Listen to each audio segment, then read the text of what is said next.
ಕಳೆದ ತರಗತಿಗಳಲ್ಲಿ second chapter collection of data ಇದನ್ನು ನಾವು ತಿಳ್ಕೊಂಡಿದ್ದೀವಿ. ದತ್ತಾಂಶಗಳನ್ನು ಹೇಗೆ ಸಂಗ್ರಹ ಮಾಡೋದು, ಸಂಗ್ರಹ ಮಾಡುವಂಥ ವಿಧಾನಗಳು, ಅಲ್ಲಿ ಮೆಥಡ್ಸ್ ಆಫ್ ಕಲೆಕ್ಟಿಂಗ್ ಡೇಟಾ, ಹಾಗೆ ಪ್ರೈಮರಿ ಡೇಟಾ, ಸೆಕೆಂಡ್ರಿ ಡೇಟಾ ಅಂದರೆ ಏನು, ಅದೇ ರೀತಿ ಮಾದರಿ ಸಮೀಕ್ಷೆಗಳ ಸರ್ವೆಗಳು ಅಂತ ನಾವೇನು ಹೇಳ್ತೇವೆ, ಅದರಲ್ಲಿ ಮಾದರಿ ಸಮೀಕ್ಷೆ ಅಂದರೆ ಏನು, ಜನಗಣತಿ ಅಂದರೆ ಏನು, ಅದೇ ರೀತಿ ರಾಷ್ಟ್ರೀಯ ಸಂಸ್ಥೆಗಳು ಈ ಜನಗಣತಿ ಮತ್ತು ಮಾದರಿ ಸಮೀಕ್ಷೆಯನ್ನು ನಡೆಸುವಂಥ ನ್ಯಾಷನಲ್ ಇನ್ಸ್ಟಿಟ್ಯೂಷನ್ಸ್ ಯಾವುದು, ಅದರ ಬಗ್ಗೆ ಎಲ್ಲ ಮಾಹಿತಿ ತಿಳ್ಕೊಂಡೆವು. ಸಂಗ್ರಹಿಸುವ ವಿಧಾನಗಳನ್ನು ತಿಳ್ಕೊಂಡ್ಮೇಲೆ ನಾವು ದತ್ತಾಂಶಗಳನ್ನು ನಾವು ಸಂಗ್ರಹಿಸಿದ ರೀತಿ ನಮ್ಮ ಸೀಮಿತ ಅವಧಿಗೆ ಅನುಗುಣವಾಗಿ ಕೆಲವೊಂದು ಮಾಹಿತಿಗಳನ್ನು ಒಟ್ಟಾರೆಯಾಗಿ ಸಂಗ್ರಹಿಸಲ್ಪಡ್ತದೆ. ಈಗ ನಾವು ಹೇಗೆ ಮಾಹಿತಿಗಳನ್ನು ಕಲೆ ಹಾಕ್ತೇವೋ ಅದಕ್ಕನುಗುಣವಾಗಿ ಅಲ್ಲಿ ಏನಿದೆ ಬಹಳಷ್ಟು ವೇರಿಯೇಬಲ್ಸ್ ಅಂತ ಚಲಕಗಳು, ಬದಲಾಗುವ ಅಂಶಗಳನ್ನು ಕಾಣ್ತೇವೆ. ಹಾಗೆ ಅದರಲ್ಲಿ ಬೇರೆ ಬೇರೆ ವಿಷಯಕ್ಕೆ ಸಂಬಂಧಪಟ್ಟಂತಹ ಮಾಹಿತಿಗಳನ್ನು ಕಾಣ್ತೇವೆ. ಅದನ್ನೆಲ್ಲ ನಾವು ನಮ್ಮ ಸೀಮಿತ ಅವಧಿಯಲ್ಲಿ ಸಂಗ್ರಹಿಸಿಕೊಂಡು ಒಂದು ನೋಟ್ ಮಾಡಿರ್ತೀವಿ. ಈಗ ಅದನ್ನು ನಾವು ಅಧ್ಯಯನ ಮಾಡುವುದಕ್ಕೆ ಅಥವಾ ಅದರಲ್ಲಿ ಅನಲೈಸ್ ಮಾಡಲಿಕ್ಕೆ, ಅದನ್ನು ವಿಶ್ಲೇಷಣೆ ಮಾಡಲಿಕ್ಕೆ ಇದ್ದ ಹಾಗೆ ವಿಶ್ಲೇಷಣೆ ಮಾಡೋದು ಕಷ್ಟ. ಈಗ ಫಾರ್ ಎಕ್ಸಾಂಪಲ್ ನಿಮ್ಮ ತರಗತಿಯ ಫಲಿತಾಂಶವನ್ನು ನಾವು ಪ್ರಕಟ ಮಾಡೋದಾದರೆ 6 ಸಬ್ಜೆಕ್ಟ್ ಇದೆ, 6 ಸಬ್ಜೆಕ್ಟ್ಗಳ ಮಾರ್ಕ್ಸ್ಗಳು ಇದನ್ನೆಲ್ಲ ಸಂಗ್ರಹಿಸಿದ ಮೇಲೆ ಅಲ್ಲಿ ಪ್ರತಿಯೊಂದು ಸಬ್ಜೆಕ್ಟ್ನಲ್ಲಿ ಎಷ್ಟು ಜನ ಅಂಕಗಳನ್ನು ಪಡೆದಿದ್ದಾರೆ ಅಂತ ಅದನ್ನು ನಾವು ವಿಂಗಡಣೆ ಮಾಡ್ತೇವೆ, ವರ್ಗೀಕರಿಸುವುದಿದೆ, ಕ್ಲಾಸಿಫಿಕೇಷನ್ ಮಾಡ್ತೇವೆ. ಏನದು ಫಸ್ಟ್ ಕ್ಲಾಸ್ ಪಾಸಾದವರು ಎಷ್ಟು, ಅಥವಾ ಅಲ್ಲಿ ಏನಿದೆ ಪ್ರಥಮ ದರ್ಜೆ, ದ್ವಿತೀಯ ದರ್ಜೆ ಮತ್ತು ತೃತೀಯ ದರ್ಜೆಯಲ್ಲಿ ಪಾಸಾದ ವಿದ್ಯಾರ್ಥಿಗಳು, ಅದರಲ್ಲಿ ವಿದ್ಯಾರ್ಥಿಗಳು, ವಿದ್ಯಾರ್ಥಿನಿಯರು, ಆ ರೀತಿ ಲೆಕ್ಕ ಹಾಕ್ತೇವೆ. ಮತ್ತು ಸಬ್ಜೆಕ್ಟ್ ವೈಸ್ ನಾವು ಅಂಕಗಳನ್ನು ಕ್ರೋಢೀಕರಿಸ್ತೇವೆ. ಹಾಗೆ ಒಟ್ಟಾರೆ ಫಲಿತಾಂಶವನ್ನು ಹೇಳ್ತೇವೆ. ಹೀಗೆ ಪ್ರತ್ಯೇಕಿಸುವಂಥ ಅವಶ್ಯಕತೆ ಇದೆ. ಯಾವುದೇ ಒಂದು ದತ್ತಾಂಶಗಳನ್ನು ಸಂಗ್ರಹಿಸಿದ ಮೇಲೆ ಅದನ್ನು ವರ್ಗೀಕರಿಸಿ, ಪ್ರತ್ಯೇಕಿಸಿ, ಆಮೇಲೆ ಅದನ್ನು ಅರ್ಥೈಸಿಕೊಳ್ಳಲಿಕ್ಕೆ ಅಥವಾ ವಿಶ್ಲೇಷಣೆ ಮಾಡಲಿಕ್ಕೆ ಸುಲಭ ಆಗ್ತದೆ. ಇಲ್ಲಿ ಮುಖ್ಯ ಉದ್ದೇಶ ಏನು, ಅದನ್ನು ನಾವು ಸುಲಭವಾಗಿ ಅಧ್ಯಯನ ಮಾಡಲಿಕ್ಕೆ ಸಾಧ್ಯವಾಗ್ತದೆ ಎಂಬುದು. ಹಾಗೆ ಈಗ ಒಂದು ಕ್ಲಾಸಲ್ಲಿ ಫಾರ್ ಎಕ್ಸಾಂಪಲ್ ಆರ್ಟ್ಸ್ ಕ್ಲಾಸಲ್ಲಿ ನಮಗೆ ಸಾಕಷ್ಟು 150-170 ಮಕ್ಕಳಿದ್ದರೆ, ವಿದ್ಯಾರ್ಥಿಗಳಿದ್ದರೆ, ನಾವೇನು ಮಾಡ್ತೇವೆ, ಎ ಬಿ ಅಂಥೇಳಿ ಅಲ್ಲಿ ತರಗತಿಗಳನ್ನು ವಿಂಗಡಿಸ್ತೇವೆ. ಒಂದೇ ಆರ್ಟ್ಸ್ ಕ್ಲಾಸಲ್ಲಿ 2 ವಿಭಾಗ ಮಾಡ್ತೇವೆ, 2 ಡಿವಿಷನ್ ಮಾಡ್ತೇವೆ. ಹಾಗೆ ಈ ಒಟ್ಟಾರೆ ಅಧ್ಯಯನ ಏನಿದೆ, ಒಟ್ಟಾರೆ ಸಂಗ್ರಹಿಸಲ್ಪಟ್ಟಂಥ ಮಾಹಿತಿ ಏನಿದೆ, ಅದನ್ನು ವರ್ಗೀಕರಿಸುವ ಮೊದಲು ನಾವು ಅದಕ್ಕೆ ರಾ ಡೇಟಾ ಅಂತ ಹೇಳ್ತೇವೆ. ಈಗ ಇಲ್ಲಿ ಫಸ್ಟು ಆರ್ಗನೈಸೇಷನ್ ಆಫ್ ಡೇಟಾ, ದತ್ತಾಂಶಗಳ ಸಂಘಟನೆಯ ಈ ಅಧ್ಯಾಯದಲ್ಲಿ ದತ್ತಾಂಶಗಳನ್ನು ನಾವು ಹೇಗೆ ಸಂಘಟಿಸಿ ಅಧ್ಯಯನ ಮಾಡ್ತೇವೆ, ಸಂಘಟಿಸುವ ವಿಧಾನಗಳೇನು, ವಿಶ್ಲೇಷಿಸುವಂತಹ ವಿಧಾನಗಳೇನು, ನಾವು ಸಂಗ್ರಹಿಸಿದಂಥ ದತ್ತಾಂಶಗಳನ್ನು ಅಲ್ಲಿ ಸ್ಪಷ್ಟವಾಗಿ ವರ್ಗೀಕರಿಸಿ ವಿಶ್ಲೇಷಣೆ ಮಾಡುವಂಥ ವಿಧಾನಗಳನ್ನು ನಾವಿಲ್ಲಿ ಈ ಅಧ್ಯಾಯದಲ್ಲಿ ಕಲಿತೇವೆ. ಹಾಗೆ ಫಸ್ಟು ಈ ಅಧ್ಯಾಯ ಏನಿದೆ, ಆರ್ಗನೈಸೇಷನ್ ಆಫ್ ಡೇಟಾ, ಆರ್ಗನೈಸ್ ಮಾಡೋದು. ಅಲ್ಲಿ ದತ್ತಾಂಶಗಳನ್ನು ಕಲೆಕ್ಟೆಡ್ ಡೇಟಾ ಏನಿದೆ ಅದನ್ನು ಸಿಸ್ಟಮ್ಯಾಟಿಕಲಿ ಆರ್ಗನೈಸ್ ಮಾಡುವಂಥದ್ದು. ಅಂದರೆ ಮೆಥಡ್ಸ್ ಆಫ್ ಆರ್ಗನೈಸೇಷನ್ ಏನಿದೆ ಅದನ್ನು ಇಲ್ಲಿ ಅಧ್ಯಯನ ಮಾಡ್ತೇವೆ. Methods of organisation of data, ದತ್ತಾಂಶಗಳ ಸಂಘಟನೆ. ಹಾಗೆ ಫಸ್ಟ್ ನಮಗೆ ಸಂಗ್ರಹಿಸಿದಂತಹ ದತ್ತಾಂಶಗಳು ಹೇಗೆ ನಾವು ಸಂಗ್ರಹಿಸ್ತೇವೋ ಅದೇ ರೀತಿಯಲ್ಲಿ ಆ್ಯಸ್ ಇಟ್ ಈಸ್ ನಾವು ಅದನ್ನು ಹೇಳೋದಾದರೆ ರಾ ಡೇಟಾ ಅಂತ ಹೇಳ್ತೀವಿ. ಕಚ್ಚಾ ದತ್ತಾಂಶಗಳು ಅಂತ ಹೇಳೋದು. ಕಚ್ಚಾ ದತ್ತಾಂಶಗಳಂದರೆ ಏನು ಅಂತ ಒಂದು ಡೆಫಿನೇಷನ್ ಇದೆ. Give the meaning of raw data ಅಂತಿದೆ. ಅಲ್ಲಿ ನಾವೇನು ಹೇಳ್ತೇವೆ, the unclassified data is called raw data. Unclassified data, ವರ್ಗೀಕರಿಸದೇ ಇರುವ ದತ್ತಾಂಶಗಳು ಅಂತ ಹೇಳೋದು. ವರ್ಗೀಕರಿಸದೆ ನಾವು ಸಂಗ್ರಹಿಸಿದ ದತ್ತಾಂಶ ಏನಿದೆ ಅದನ್ನು ನಾವು ಈಗ ರಫ್ ನೋಟ್ಸ್ ಇದ್ದ ಹಾಗೆ ಅದನ್ನು ನಾವೊಂದು ಕ್ರಮಬದ್ಧವಾಗಿ ನೋಟ್ಸ್ ಮಾಡಿದರೆ ಅದೇನಾಗ್ತದೆ, ವರ್ಗೀಕರಿಸಿದ ಒಂದು ಟಿಪ್ಪಣಿ ಆಗ್ತದೆ. ಅದೇ ರೀತಿ ಇಲ್ಲಿ the unclassified data is called raw data. ಈಗ ಅನ್ಕ್ಲಾಸಿಫೈಡ್ ಡೇಟಾದ ಒಂದು ವಿಷಯಗಳನ್ನು ನಾವು ತಿಳ್ಕೊಂಡ್ರೆ ದೇ ಆರ್ ಹೈಲಿ ಡಿಸ್ಆರ್ಗನೈಸ್ಡ್, ಸರಿಯಾದಂಥ ಆರ್ಗನೈಸ್ ಮಾಡದೇ ಇರುವಂಥ ಒಂದು ವಿಚಾರ ಇದೆ.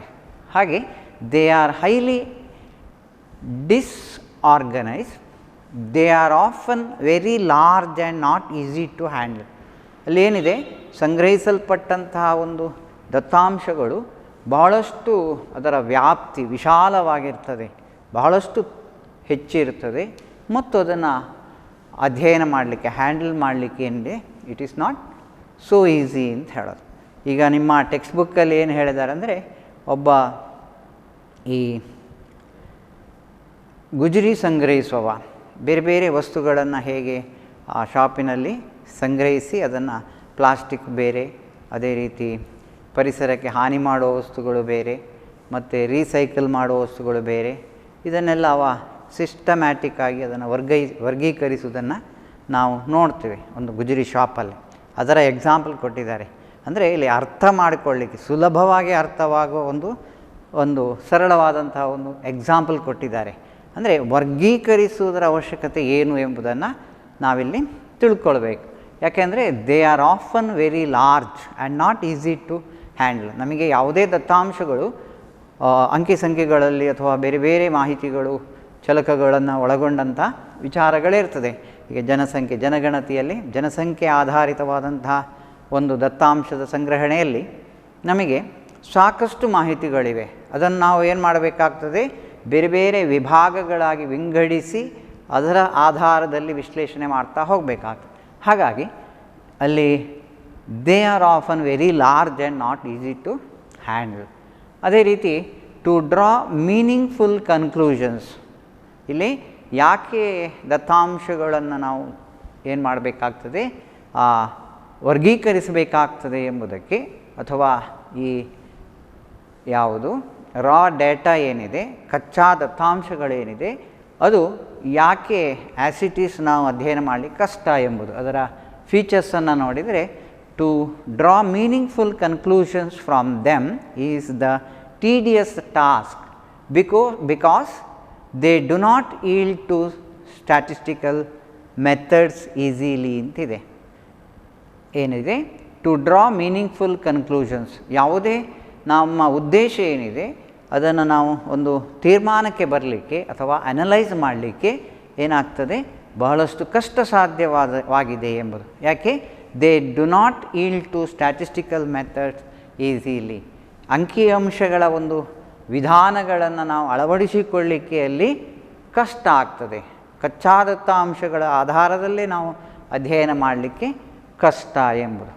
ಹಾಗಾಗಿ therefore proper organization and presentation of such data is needed. ಯಾಕೆ, before any systematic statistical analysis is undertaken. ನಾವೊಂದು ಕ್ರಮಬದ್ಧವಾದ ಅಂಕಿಅಂಶಗಳ ವಿಶ್ಲೇಷಣೆಗೆ ಹೊರಟಾಗ ಅದಕ್ಕೆ there must be a proper organization and presentation. Without proper organization and presentation, it is not possible to analyse or it is a tedious task ಅಂತ ಹೇಳ್ತೇವೆ. ಅದು ಬಹಳ ಕಷ್ಟವಾದಂಥ ವಿಚಾರ. ಹಾಗೆ ನಾವು ಮೀನಿಂಗ್ ಆಫ್ ರಾ ಡೇಟಾ ಏನಿದೆ, ಈ ಕಚ್ಚಾ ದತ್ತಾಂಶ ಅಂದರೆ ಏನು ಎಂಬುದನ್ನು ಅರ್ಥ ಮಾಡಿಕೊಂಡೆವು.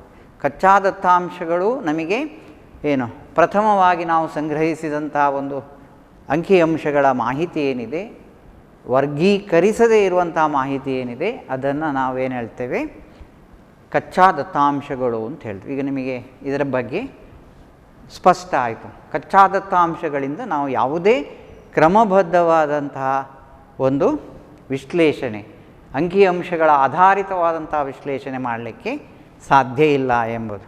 ಅಲ್ಲಿ ಯಾವುದು, it is not possible to study of analyse systematic statistical analysation ಅಂಥೇಳಿ ತಿಳ್ಕೊಳ್ತೇವೆ. ಹೀಗೆ therefore proper organisation and presentation of such data is needed before any systematic statistical analysis is undertaken ಅಂತ ಹೇಳ್ತೇವೆ. ಹೀಗೆ ಕಚ್ಚಾ ದತ್ತಾಂಶಗಳ ಬಗ್ಗೆ ನಾವು ತಿಳ್ಕೊಂಡೆವು. ಇನ್ನೀಗ ಕ್ಲಾಸಿಫಿಕೇಷನ್ ಅಂದರೆ ಏನು, ವರ್ಗೀಕರಣ ಅಂದರೆ ಏನು, ವರ್ಗೀಕರಣದ ವಿಧಾನಗಳೇನು, ಈ ದತ್ತಾಂಶಗಳನ್ನು ನಾವು ಹೇಗೆ ವರ್ಗೀಕರಿಸ್ತೇವೆ, ಬೇರೆ ಬೇರೆ ಏನು ಕೆಟಗರಿ ವೈಸ್ ಬೇರೆ ಬೇರೆ ವಿಭಾಗಗಳಲ್ಲಿ ಬೇರೆ ಬೇರೆ ವಿಷಯಕ್ಕೆ ಸಂಬಂಧಪಟ್ಟು ಅದನ್ನು ಕ್ಲಾಸಿಫೈ ಮಾಡೋದು ಹೇಗೆ, ಕ್ಲಾಸಿಫಿಕೇಷನ್ ಅಂದರೆ ಏನು, ಅದರ ಟೈಪ್ಸ್ ಏನು ಎಂಬುದರ ಬಗ್ಗೆ ನಾವು ತಿಳ್ಕೊಳ್ಳುವ. ನೆಕ್ಸ್ಟು ದತ್ತಾಂಶಗಳನ್ನು ನಾವು ವರ್ಗೀಕರಿಸುವ ಅವಶ್ಯಕತೆ ಇದೆ ಎಂಬುದನ್ನು ತಿಳ್ಕೊಂಡೆವು. ಕಚ್ಚಾ ದತ್ತಾಂಶಗಳು ವರ್ಗೀಕರಿಸಿದ ದತ್ತಾಂಶಗಳಾಗ್ತದೆ. ಇದು ಕ್ರಮಬದ್ಧವಾದಂತಹ ಅಂಕಿಅಂಶಗಳ ವಿಧಾನದಲ್ಲಿ ವಿಶ್ಲೇಷಣೆ ಮಾಡಲಿಕ್ಕೆ ನಮಗೆ ಕಷ್ಟ ಸಾಧ್ಯ ಅಂತ ನಾವು ತಿಳ್ಕೊಂಡೆವು. ಯಾವುದೇ ಒಂದು ಅವರ್ಗೀಕೃತವಾದಂಥ ದತ್ತಾಂಶಗಳು, ಕಚ್ಚಾ ದತ್ತಾಂಶಗಳು ನಮ್ಮ ಅಧ್ಯಯನಕ್ಕೆ ಸೂಕ್ತವಲ್ಲ ಅಂತ ಸಂಗ್ರಹಿಸ್ತೇವೆ ಮತ್ತು ಅದನ್ನು ನಾವು ಸರಳೀಕರಿಸುವಂಥ ಒಂದು ಅವಶ್ಯಕತೆ ಇದೆ. ಅಂದರೆ ಅಲ್ಲಿ ಏನು ಹೇಳ್ತೇವೆ, ವರ್ಗೀಕರಿಸುವ ಅವಶ್ಯಕತೆ ಇದೆ. ನಾವು ಕ್ಲಾಸಿಫಿಕೇಷನ್ ಅಂತ, ವರ್ಗೀಕರಣ ಅಂದರೆ ಏನು ಅಂತ ಒಂದು ಪಾಯಿಂಟ್ ಇದೆ.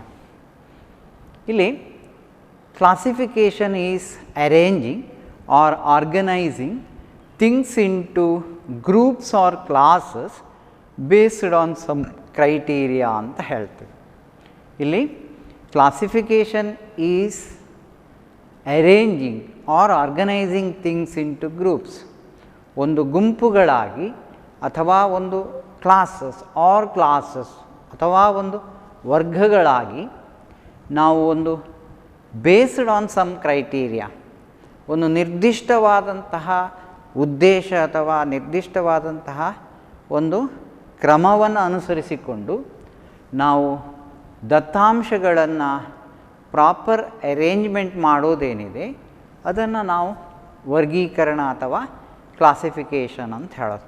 ಈಗ ವಿದ್ಯಾರ್ಥಿಗಳ ಸಂಖ್ಯೆ ಹೆಚ್ಚು, ಹಾಗಾಗಿ ಅಲ್ಲಿ ಮಕ್ಕಳಿಗೆ ವಿದ್ಯಾರ್ಥಿಗಳಿಗೆ ಅಧ್ಯಯನ ಮಾಡಲಿಕ್ಕೆ ಅಥವಾ ಅಧ್ಯಾಪಕರಿಗೆ ಕ್ಲಾಸ್ ಮಾಡಲಿಕ್ಕೆ ಕಷ್ಟ ಆಗ್ತದೆ. ಮಾಸ್ ದೊಡ್ಡದಿದೆ, ಗ್ರೂಪ್ ದೊಡ್ಡದಿದೆ, ಮಾಸ್ ಏನಿದೆ ಸ್ಟೂಡೆಂಟ್ಸ್ ಇದ್ದಾಗ ಬಹಳಷ್ಟು ದೊಡ್ಡ ಪ್ರಮಾಣದ ವಿದ್ಯಾರ್ಥಿಗಳಿದ್ದರೆ ಕಷ್ಟ ಅಂತ. ಹಾಗಾಗಿ ಅಲ್ಲಿ ಡಿವಿಷನ್ ಮಾಡ್ತೀವಿ, ABC ಹೀಗೆ ಕ್ಲಾಸನ್ನು ಡಿವಿಷನ್ ಮಾಡ್ತೀವಿ. ಅದೇ ಉದ್ದೇಶ, ಏನು ಕಷ್ಟ ಆಗ್ತದೆ, ವಿದ್ಯಾರ್ಥಿಗಳ ಸಂಖ್ಯೆ ದೊಡ್ಡದಿದೆ, ಅಲ್ಲಿ ಒಂದು ಕ್ರೈಟೀರಿಯಾ ಇದೆ, ಒಂದು ಉದ್ದೇಶ ಇದೆ. ಅದೇ ಥರ ನಮ್ಮ ದತ್ತಾಂಶಗಳು, ಸಂಗ್ರಹಿಸಿದಂತಹ ದತ್ತಾಂಶಗಳು ಒಂದು ಯಾವ ರೀತಿಯಲ್ಲಿ ವರ್ಗೀಕರಿಸ್ತೇವೆ ಅಂತ ಹೇಳಿದ್ರೆ, it is based on some criteria. The arrangement or organisation is called classification ಅಂತ ಹೇಳೋದು. ಪ್ರಾಪರ್ ಆರ್ಗನೈಸೇಷನ್ ಮಾಡೋದು, proper organisation is called classification. Simple definition ನಮಗೆ ಅರ್ಥ ಆಗ್ತದೆ. ಒಂದು ಕ್ಲಾಸಿಫಿಕೇಷನ್ ಅಂದರೆ ಏನು ಅಂತ, ವರ್ಗೀಕರಣ ಅಂದರೆ ಏನು, ಒಂದು 1 ಮಾರ್ಕ್ಸಿಗೆ ಬರೀಲಿಕ್ಕೆ ಈಸಿ ಇದೆ. ವರ್ಗೀಕರಣ ಅಂತ ಹೇಳಿದ್ರೆ ರಾ ಡೇಟಾ ಏನಿದೆ, ಈಗ ನಮ್ಮ ಎಕನಾಮಿಕ್ಸ್ ಸಂಬಂಧಪಟ್ಟು ಅಥವಾ ಸಂಖ್ಯಾಶಾಸ್ತ್ರಕ್ಕೆ ಸಂಬಂಧಪಟ್ಟು ಹೇಳೋದಾದರೆ ವರ್ಗೀಕರಣ ಎಂಬುದು ಕಚ್ಚಾ ದತ್ತಾಂಶಗಳನ್ನು ನಾವು ಸಮರ್ಪಕವಾಗಿ ಒಂದು ಅರೇಂಜ್ ಮಾಡೋದು, ಸಮರ್ಪಕವಾಗಿ ರೂಢಿಸಿಕೊಳ್ಳುವುದು ಅಥವಾ ಅಲ್ಲಿ ಹೊಂದಿಸಿಕೊಳ್ಳೋದು, ಯಾವುದರ ಆಧಾರದಲ್ಲಿ ಒಂದು ಗುಂಪುಗಳಾಗಿ ಅಥವಾ ಒಂದು ವರ್ಗಗಳಾಗಿ ಒಂದು ನಿರ್ದಿಷ್ಟ ವಿಷಯದ ಮೇಲೆ ವರ್ಗೀಕರಿಸುವುದನ್ನು ಹೇಳ್ತೇವೆ. ಅಂದರೆ ಅರೇಂಜ್ ಮಾಡುವಂಥದ್ದು, ಅಲ್ಲಿ ಆ ದತ್ತಾಂಶಗಳನ್ನು ಒಂದು ನಿರ್ದಿಷ್ಟ ಉದ್ದೇಶಕ್ಕಾಗಿ ಗುಂಪುಗಳು ಅಥವಾ ವರ್ಗಗಳಾಗಿ ವಿಂಗಡಿಸುವುದನ್ನು, ಅಲ್ಲಿ ವಿಂಗಡಣೆ ಮಾಡುವುದನ್ನು ಕ್ಲಾಸಿಫಿಕೇಷನ್ ಅಂತ ಹೇಳ್ತೇವೆ. ಹಾಗೆ ಟೈಪ್ಸ್ ಆಫ್, ಅದರಲ್ಲಿ ಕ್ಲಾಸಿಫಿಕೇಷನ್ ಆಫ್ ಡೇಟಾ ಅಂದರೆ ಏನು, ಇಲ್ಲಿ ವರ್ಗೀಕರಣ ಅಂದರೆ ಏನು ಅಂತ ನೋಡಿದೆವು. ಸಾಮಾನ್ಯ ವರ್ಗೀಕರಿಸುವ ಡೆಫಿನೇಷನ್ ಅರ್ಥ ಮಾಡಿಕೊಂಡೆವು, meaning of classification. After that ಏನು the definition of classification of data, ದತ್ತಾಂಶಗಳನ್ನು ವರ್ಗೀಕರಿಸುವುದಂದರೆ ಏನು ಅಂತ. ಅಲ್ಲಿ ದತ್ತಾಂಶಗಳಿಗೆ ಸಂಬಂಧಪಟ್ಟು ಹೇಳುವಾಗ the raw data is classified in various ways depending on the purpose. ಉದ್ದೇಶಕ್ಕೆ ಅನ್ವಯಿಸಿ ಕಚ್ಚಾ ದತ್ತಾಂಶಗಳನ್ನು ವರ್ಗೀಕರಿಸುವುದಕ್ಕೆ ದತ್ತಾಂಶಗಳ ವರ್ಗೀಕರಣ ಅಂತ, ಇದು ಒಂದು ಮಾರ್ಕ್ಸಿಗಿದೆ. ಯಾವುದು ದತ್ತಾಂಶಗಳ ವರ್ಗೀಕರಣ ಅಂದರೆ ಏನು ಅಂತ, classification of data. The raw data is classified in various ways depending on the purpose. Depending on the purpose, ಉದ್ದೇಶಕ್ಕೆ ಅನುಗುಣವಾಗಿ ಅದನ್ನು ದತ್ತಾಂಶಗಳನ್ನು ವಿಂಗಡಣೆ ಮಾಡುವುದನ್ನು ನಾವು ಕ್ಲಾಸಿಫಿಕೇಷನ್ ಆಫ್ ಡೇಟಾ ಅಂತ ಹೇಳ್ತೇವೆ. ಅದರಲ್ಲಿ types of data, types of classification of data ಅಂಥೇಳಿ 2 ಮಾರ್ಕ್ಸಿಗೆ ಈ 4 ಕ್ವಶನ್ಸನ್ನು ಬರೆದ್ರೆ 2 ಮಾರ್ಕ್ಸ್ ಇದೆ. ಅಂದರೆ ಏನು ಅಂತ ಅಲ್ಲಿ ಎಕ್ಸಾಂಪಲ್ ಕೊಟ್ಟು ವಿವರಣೆ ಕೊಡಲಿಕ್ಕಿದೆ, ಆಗ ನಿಮಗೆ ಪ್ರತ್ಯೇಕವಾಗಿ ಒಂದೊಂದು ಮಾರ್ಕ್ಸ್ ಸಿಗ್ತದೆ. ಈಗಿಲ್ಲಿ ಟೈಪ್ಸ್ ಆಫ್ ಕ್ಲಾಸಿಫಿಕೇಷನಲ್ಲಿ ಕ್ವಾಂಟಿಟೇಟಿವ್ ಕ್ಲಾಸಿಫಿಕೇಷನ್ ಅಂತ ಒಂದು ವಿಧಾನ. There are 4 types. One quantitative classification, another one is the qualitative classification, chronological classification ಅಂತ ಹೇಳ್ತೇವೆ, chronological classification or temporal classification, geographical or spatial classification ಅಂತ ಹೇಳಿ there are 4 types of classification. ಯಾವುದು classification of ಡೇಟಾದಲ್ಲಿ 4 ವಿಧಗಳಿವೆ. ಅದರಲ್ಲಿ ಒಂದು ಕ್ವಾಂಟಿಟೇಟಿವ್ ಅಂದರೆ ಪರಿಮಾಣಕ್ಕನುಗುಣವಾಗಿ ವರ್ಗೀಕರಿಸುವ ವಿಧಾನ. ಅದನ್ನು ನಾವು ಏನು ಹೇಳ್ತೇವೆ, ಪ್ರಮಾಣೀಕೃತ ವರ್ಗೀಕರಣ ಅಂತ ಹೇಳ್ತೇವೆ ಒಂದು. ಇನ್ನೊಂದು ಕ್ವಾಲಿಟೇಟಿವ್, ಗುಣಾತ್ಮಕ ವರ್ಗೀಕರಣ, ಪರಿಮಾಣಾತ್ಮಕ ವರ್ಗೀಕರಣ, ಇನ್ನೊಂದು ಗುಣಾತ್ಮಕ ವರ್ಗೀಕರಣ. ಹಾಗೆ ಇಲ್ಲಿ ಕ್ರೊನೊಲಾಜಿಕಲ್ ಅಂತ ಹೇಳೋದೇನಿದೆ ಅದು ಕಾಲಾನುಕ್ರಮ ಅಂತ ಹೇಳೋದು, ಕಾಲಾನುಕ್ರಮದ ವರ್ಗೀಕರಣ ಅಂತ ಹೇಳ್ತೇವೆ. ಟೈಮ್ ಸೀರೀಸಲ್ಲಿ ಹೇಳೋದಿದ್ದರೆ ಕಾಲಾನುಕ್ರಮ, ನಿಮ್ಮ ಹಿಸ್ಟ್ರಿಯಲ್ಲೆಲ್ಲ ಬರ್ತದೆ, ಕಾಲಕ್ಕನುಗುಣವಾಗಿ ಘಟನೆಗಳನ್ನು ವಿಂಗಡಿಸಿ ಅಂತ ಒಂದು ಕ್ವಶನ್ ಇದೆ. ಅದೇ ಥರ ನಮಗೆ ಕಾಲಕ್ಕನುಗುಣವಾಗಿ ವರ್ಗೀಕರಿಸುವಂಥ ವಿಧಾನಗಳೇನಿದೆ, ಆ ವರ್ಗೀಕರಣ ಏನಿದೆ ಅದನ್ನು ನಾವು ಕಾಲಶ್ರೇಣಿಯ ವರ್ಗೀಕರಣ ಅಥವಾ ಕಾಲಾನುಕ್ರಮ ವರ್ಗೀಕರಣ ಅಂತ ಹೇಳ್ತೇವೆ. ಹಾಗೆ 4th ಒನ್ ಏನಿದೆ ಸ್ಥಾನೀಯ ವರ್ಗೀಕರಣ ಅಂತ, ಅಲ್ಲಿ ಜಿಯೋಗ್ರಫಿಕಲ್ ಕ್ಲಾಸಿಫಿಕೇಷನ್ ಅಂತ ಏನು ಹೇಳ್ತೇವೆ ಅದು ಪ್ರಾದೇಶಿಕ ವಿಚಾರ ಇರ್ಬೋದು, ಪ್ರಾದೇಶಿಕವಾದ ನೆಲೆಯಲ್ಲಿರ್ಬೋದು ಅಥವಾ ಒಂದು ಸ್ಥಳಕ್ಕೆ ಅನ್ವಯಿಸಿರ್ಬೋದು, ಅದನ್ನು ಹೇಳ್ತೇವೆ ಸ್ಪೇಷಿಯಲ್ ಅಂತ. ಹಾಗೆ ಜಿಯೋಗ್ರಫಿಕಲ್ ಭೌಗೋಳಿಕ ವರ್ಗೀಕರಣ ಅಥವಾ ಸ್ಥಾನೀಯ ವರ್ಗೀಕರಣ ಅಂತ ಹೇಳ್ತೇವೆ. ಹೀಗೆ ಈ ದತ್ತಾಂಶಗಳ ವರ್ಗೀಕರಣದಲ್ಲಿ 4 ವಿಧ. ಅದರಲ್ಲಿ ಪರಿಮಾಣಾತ್ಮಕ ವರ್ಗೀಕರಣ, ಗುಣಾತ್ಮಕ ವರ್ಗೀಕರಣ, ಕಾಲಾನುಕ್ರಮದ ವರ್ಗೀಕರಣ ಮತ್ತು ಸ್ಥಾನೀಯ ವರ್ಗೀಕರಣ. ಹೀಗೆ 4 ವಿಧಗಳು. There are 4 types of classification: quantitative classification, qualitative classification, chronological classification, geographical classification. ನಿಮಗೆ 6 ಮಾರ್ಕ್ಸಿಗೆ ವರ್ಗೀಕರಣದ ಬಗ್ಗೆ ಶಾರ್ಟ್ ನೋಟ್ ಬರೀರಿ.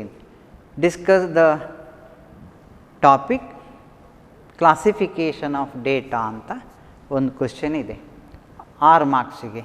ಅಲ್ಲಿ ಕ್ಲಾಸಿಫಿಕೇಷನ್ ಆಫ್ ಡೇಟಾದ ಮೇಲೆ ನೀವು ಶಾರ್ಟ್ ನೋಟ್ ಬರೆಯುವಾಗ first of all meaning of classification of data, types of classification. Once again you have to explain all the 4 types. Quantitative classification ಅಂದರೆ ಏನು, give example. What is qualitative ಯಾವುದು classification, give example. ಆಮೇಲೆ give the explanation for chronological classification, give example. Geographical classification, give examples. ಏನಿದೆ ಈ ಅದನ್ನೆಲ್ಲ ವಿವರಿಸಿದರೆ full 6 marks ಆಯಿತು. ಹಾಗೆ 2 ಮಾರ್ಕ್ಸಿಗೆ ಬರೀ ಟೈಪ್ಸ್ ಏನಿದೆ ಅದನ್ನು ಮಾತ್ರ ಬರೆದ್ರೆ ಸಾಕಾಗ್ತದೆ. ಜಸ್ಟ್ ಏನು ಪಾಯಿಂಟ್ಸ್ ಕೇಳ್ತಾರೆ ಅದನ್ನು ಬರೆದ್ರೆ ಆಯಿತು. 1 ಮಾರ್ಕ್ಸ್ ಆದರೆ ಪುನಃ ಕ್ವಾಂಟಿಟೇಟಿವ್ ಅಂದರೆ ಏನು ಎಕ್ಸಾಂಪಲ್ ಕೇಳ್ಬೋದು, ಕ್ವಾಲಿಟೇಟಿವ್ ಅಂದರೆ ಏನು ಅದರಲ್ಲಿ 2 ಮಾರ್ಕ್ಸ್ ಕೇಳ್ಬೋದು, ಕ್ರೊನಾಲಜಿಕಲ್ ಅಂದರೆ ಏನು ಅದರಲ್ಲಿ 2 ಮಾರ್ಕ್ಸ್ ಕೇಳ್ಬೋದು, ಜಿಯೋಗ್ರಾಫಿಕಲ್ ಕ್ಲಾಸಿಫಿಕೇಷನ್ ಅಂದರೆ ಏನು ಉದಾಹರಣೆ ಕೊಡಿ ಅಂತ 2 ಮಾರ್ಕ್ಸಿಗೆ ಕ್ವಶನ್ಸ್ ಇದೆ, ಪ್ರತ್ಯೇಕವಾಗಿ ಕೇಳ್ತಾರೆ. ಹೀಗೆ ಇಷ್ಟು ವಿಚಾರಗಳನ್ನು ನೀವು ಕಲಿತ್ಕೊಂಡ್ರೆ ಇದರಲ್ಲಿ ನಿಮಗೆ 1 ಮಾರ್ಕ್ಸ್ ಇದು, 2 ಮಾರ್ಕ್ಸ್ ಇದು, 4 ಮಾರ್ಕ್ಸ್ ಇದು ಅಥವಾ 6 ಮಾರ್ಕ್ಸಿನ ಪ್ರಶ್ನೆಗಳನ್ನು ಇಲ್ಲಿ ಉತ್ತರಿಸಲಿಕ್ಕೆ ಆಗ್ತದೆ. ನಮ್ಮ ಕ್ವಶನ್ ಬ್ಯಾಂಕಲ್ಲಿ ಏನು ಕ್ವಶನ್ಸ್ ಇದೆ ಅದಕ್ಕೆ ಸರಿಯಾದ ಉತ್ತರಗಳು ಇದರಲ್ಲಿ ಸಿಗ್ತದೆ. ಹೀಗೆ ನಾವು ವರ್ಗೀಕರಣ ಅಂದರೆ ಏನು, ವರ್ಗೀಕರಣದ ಅಗತ್ಯ ಏನು ಎಂಬುದನ್ನು ಸ್ವಲ್ಪ ತಿಳ್ಕೊಂಡೆವು. ಆರ್ಗನೈಸೇಷನ್ ಆಫ್ ಡೇಟಾದಲ್ಲಿ classification is the one of the important aspects.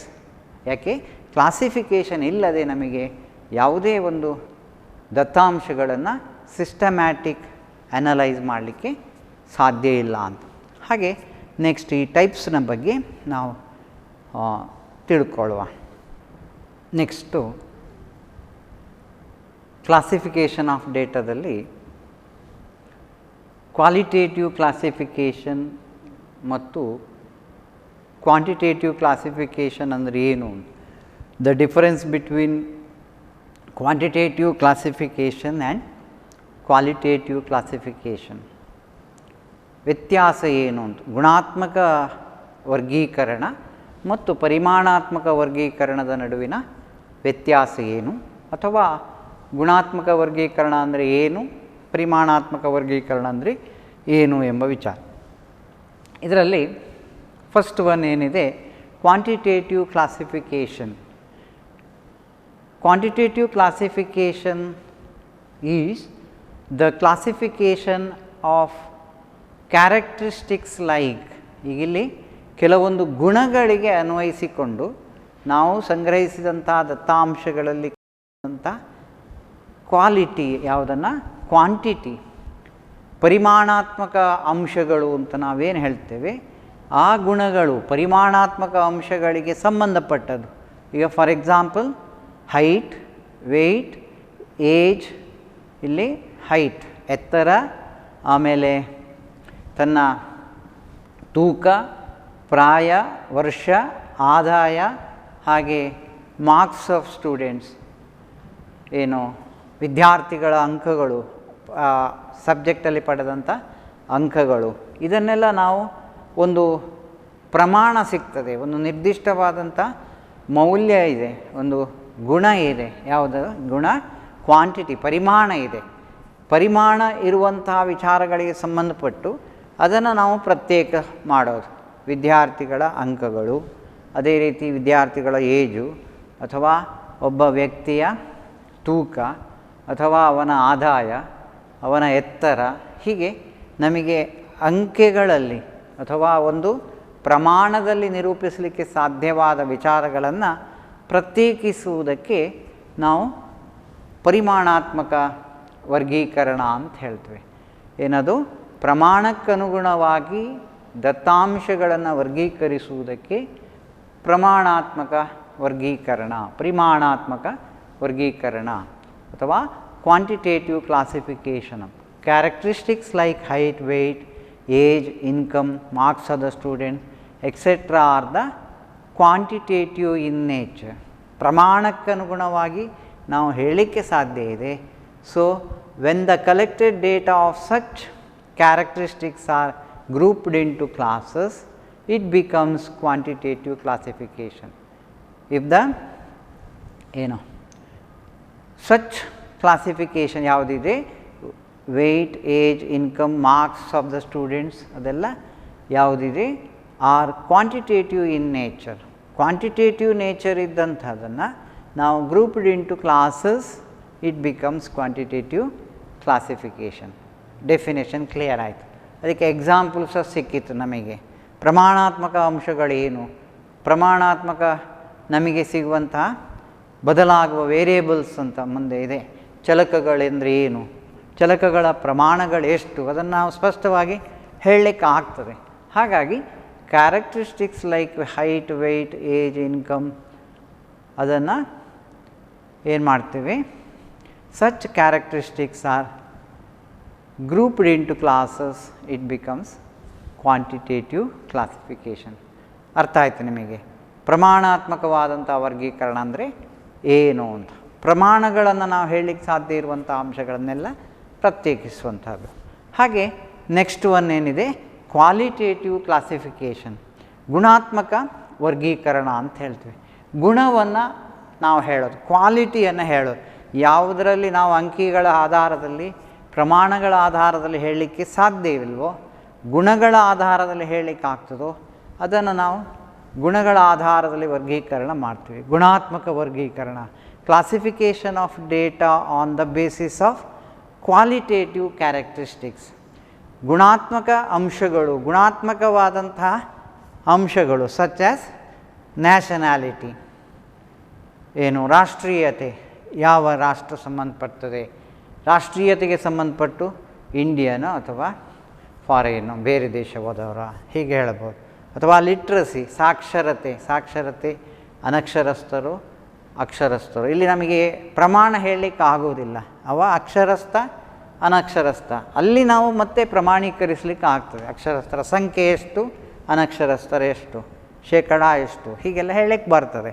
ಹಾಗೆ ಅದರಲ್ಲಿ ಏನಿದೆ, ವರ್ಗೀಕರಣ ಮಾಡುವಾಗ ನಮಗೆ ನ್ಯಾಷನಾಲಿಟಿಯ ಒಂದು ವರ್ಗೀಕರಣ ಸಿಗ್ಬೋದು, ಲಿಟ್ರಸಿಯ ಬಗ್ಗೆ ಹೇಳಬಹುದು, ರಿಲಿಜನ್ ಧರ್ಮದ ಬಗ್ಗೆ ಹೇಳಬಹುದು, ಯಾವ ಧರ್ಮಕ್ಕೆ ಸೇರಿದವ ಅಂಥೇಳಿ.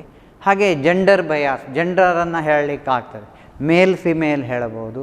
ಆಮೇಲೆ ಮೆರಿಟಲ್ ಸ್ಟೇಟಸ್, ವಿವಾಹಿತ ಮತ್ತು ಅವಿವಾಹಿತ ಗುಂಪುಗಳು ಏನು ಅದನ್ನು ಹೇಳಬಹುದು. ಹೀಗೆ ಬಹಳಷ್ಟು ಈ ಕ್ವಾಲಿಟಿಗಳನ್ನು ನಮಗೆ ನಮ್ಮ ದತ್ತಾಂಶಗಳಲ್ಲಿ ಕಾಣ್ತೇವೆ. ಈಗ ಪ್ರಥಮ ದರ್ಜೆ, ಸೆಕೆಂಡ್ ಯಾವುದು, ದ್ವಿತೀಯ ದರ್ಜೆ ಅಥವಾ ತೃತೀಯ ದರ್ಜೆ, ಅಲ್ಲಿ ಹೇಳ್ಬೋದು ಪ್ರಥಮ ಶ್ರೇಣಿಯಲ್ಲಿ ಪಡೆದವರು ಅಥವಾ ದ್ವಿತೀಯ ಶ್ರೇಣಿಯನ್ನು ಪಡೆದವರು, ಹೀಗೆ ಹೇಳಲಿಕ್ಕೆ ಬರ್ತದೆ ಫಲಿತಾಂಶಗಳಲ್ಲಿ ಹೇಳುವಾಗ.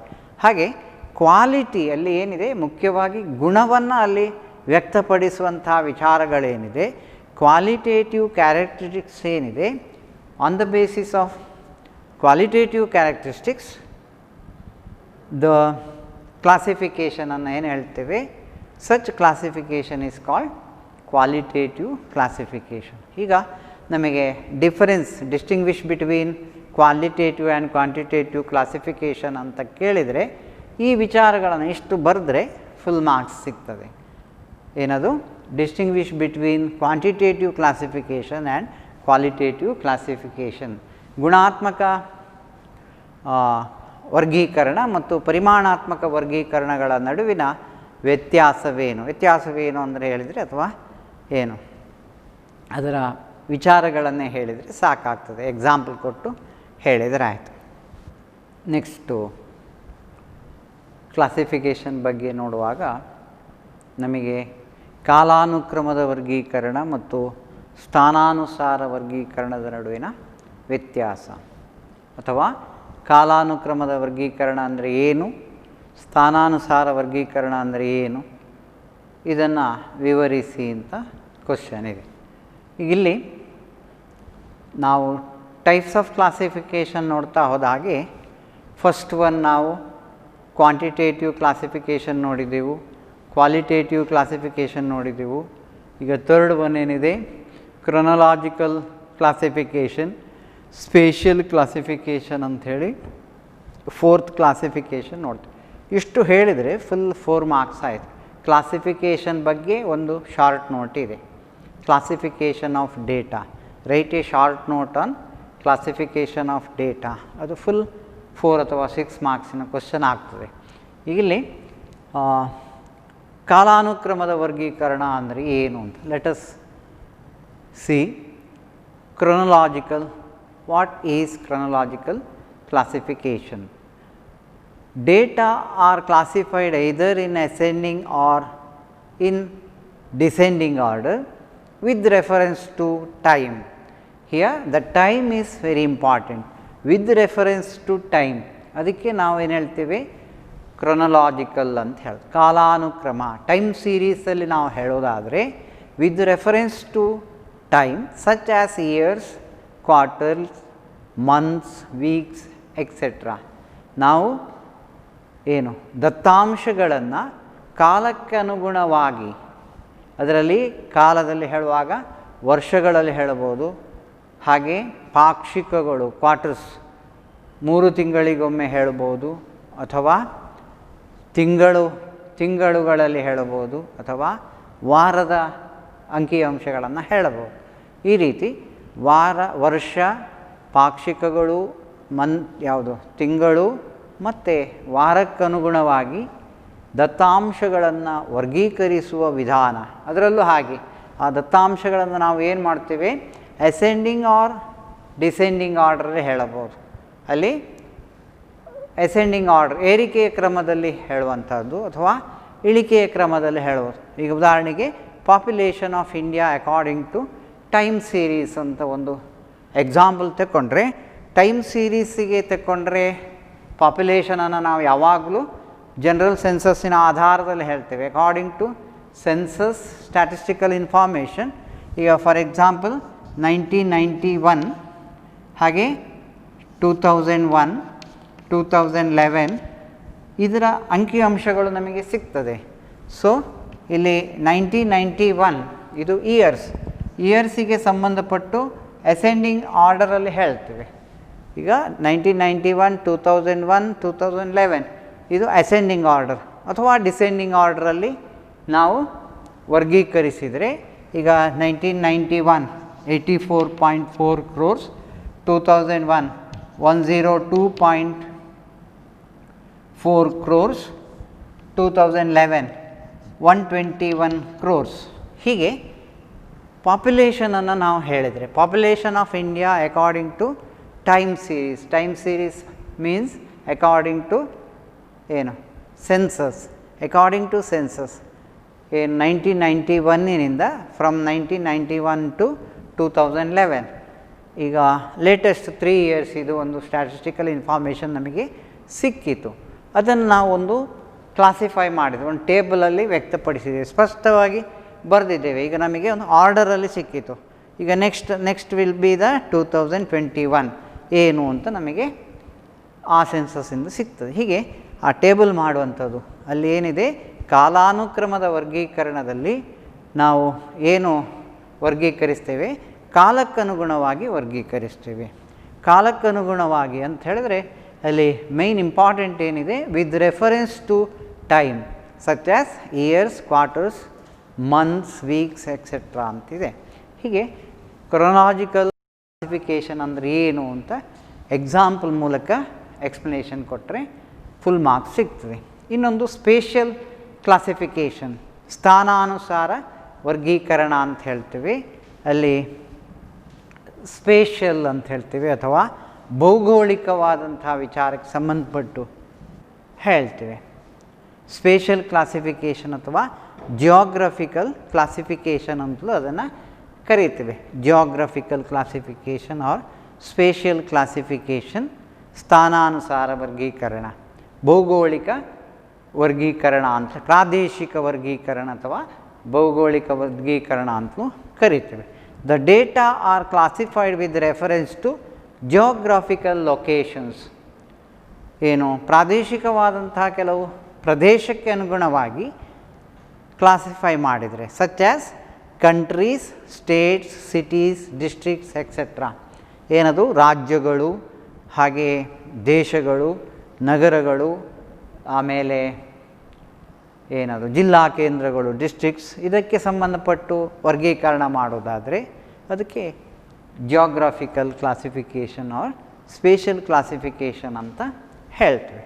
ಅಲ್ಲಿ ಸ್ಪೇಷಲ್ ಕ್ಲಾಸಿಫಿಕೇಷನ್ ಅಂತ ಹೇಳಿದ್ರೆ ಏನು, the data are classified with reference to geographical locations ಅಂಥೇಳಿ ಅರ್ಥ ಆಯಿತು. ಈಗ for example yield of rice in different districts in Karnataka. Karnataka ರಾಜ್ಯದ ಬೇರೆ ಬೇರೆ ಜಿಲ್ಲೆಗಳಲ್ಲಿ ಭತ್ತದ ಬೆಳೆಯ ಉತ್ಪಾದನೆಯ ಬಗ್ಗೆ ಒಂದು ವರ್ಗೀಕರಣ ಮಾಡಿದರೆ ಅಲ್ಲಿ ಡಿಸ್ಟ್ರಿಕ್ಟ್ ವೈಸ್ ದಕ್ಷಿಣ ಕನ್ನಡ ಎಷ್ಟು, ಹಾಗೆ ಉತ್ತರ ಕನ್ನಡ ಎಷ್ಟು, ಉಡುಪಿ ಎಷ್ಟು, ಹೀಗೆ ಅಲ್ಲಿ ಏನಿದೆ ಜಿಲ್ಲಾವಾರು ವಿಶ್ಲೇಷಣೆ ಮಾಡಲಿಕ್ಕೆ ಈಸಿ ಆಗ್ತದೆ. ಜಿಲ್ಲೆಗೆ ಸಂಬಂಧಪಟ್ಟು ಉತ್ಪಾದನೆಯ ಪ್ರಮಾಣ ಒಂದು ನಿರ್ದಿಷ್ಟ ವರ್ಷ, ಈಗ ಕಳೆದ ವರ್ಷದಲ್ಲಿ ಅಥವಾ ಈ ವರ್ಷದಲ್ಲಿ ಭತ್ತದ ಉತ್ಪಾದನೆ ಎಷ್ಟು ಪ್ರಮಾಣದಲ್ಲಿ ಹೆಚ್ಚಾಗಿದೆ, ಎಷ್ಟು ಪ್ರಮಾಣದಲ್ಲಿ ಕಡಿಮೆ ಆಗಿದೆ, ಇದನ್ನು ನಾವಿಲ್ಲಿ ತಿಳ್ಕೊಳ್ಳಿಕ್ಕಾಗ್ತದೆ.